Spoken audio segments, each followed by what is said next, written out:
Hi, my name is Ryan Gronke. I'm a senior at the University of Florida in Gainesville, Florida, and this project is part of my undergraduate thesis work. It determines the biogas potential at one of the university's on-campus dining halls and also the benefits associated with this project. My advisor is Dr. Ann Wilkie in the Soil and Water Science Department here at the university. Well, for my project, I was determining the feasibility and the potential to produce biogas with food waste from one of the campus dining halls.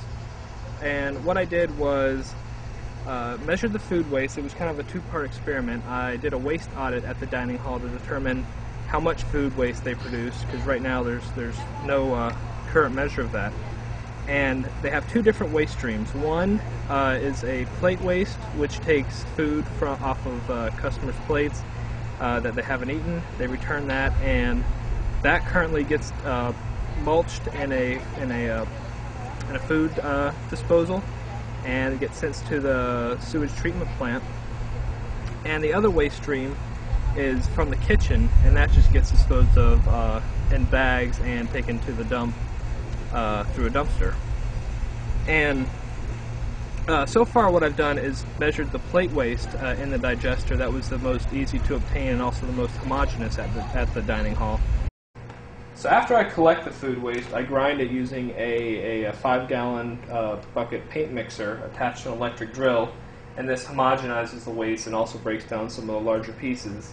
I then put it in bags, refrigerate it, and each day I feed it a certain amount based on the loading rate and also the volatile solid content of the food waste, which varies depending on which day I collect it and what's in the food waste.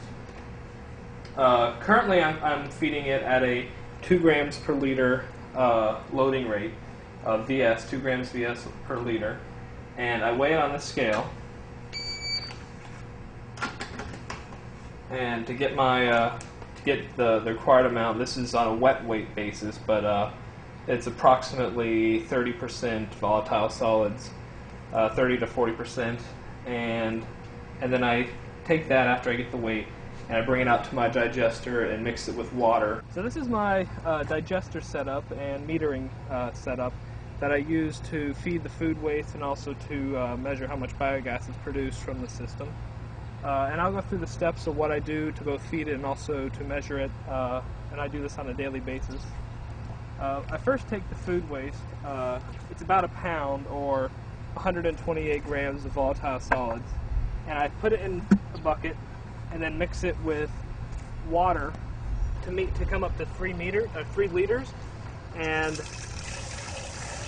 that's to meet the hydraulic retention time. It needs to be it's on a 30-day hydraulic retention time, so for a 90-liter digester, that's 3 liters of feedstock a day. So I feed it into the influent line here, and then this displaces effluent of an equal volume. You know, it's a closed system, so equal volume in, equal volume out. And then I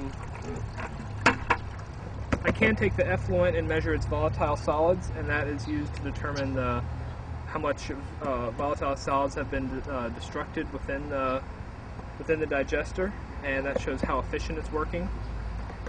And I also take the pH of the effluent. Digesters generally need to stay around a neutral pH. The methanogens like a neutral pH. And then after that, I give it a couple stirs with the mixer, and that's what I do for feeding.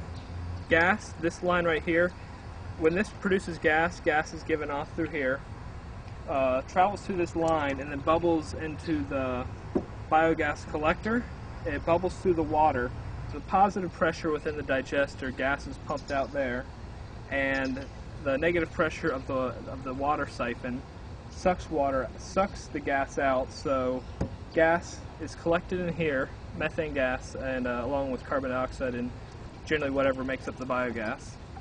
And this is the biogas meter, and this is calibrated to 170 liters. So far I haven't produced more than 170 liters, so that's sufficient for now. And the water level here indicates how many liters of water have been displaced in the collector.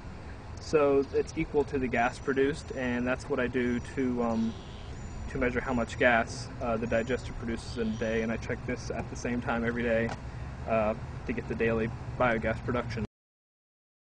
There's many benefits to this project beyond simply making a sustainable, renewable source of energy, which overall is the biggest benefit. It can be pumped back into the system of the dining hall, and they can use it as cooking fuel.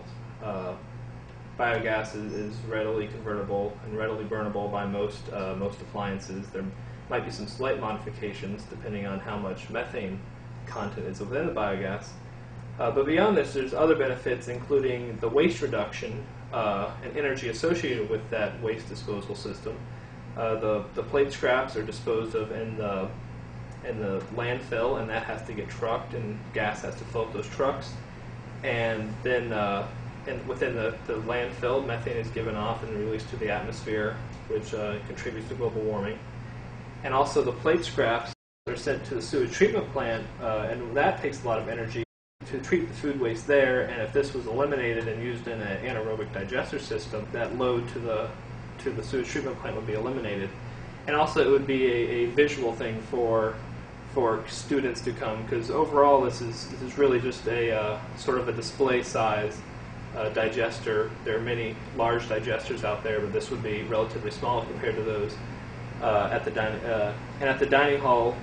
Diners and students and visitors can come see it and see a closed loop system in action, and just see what a sustainable dining hall would look like.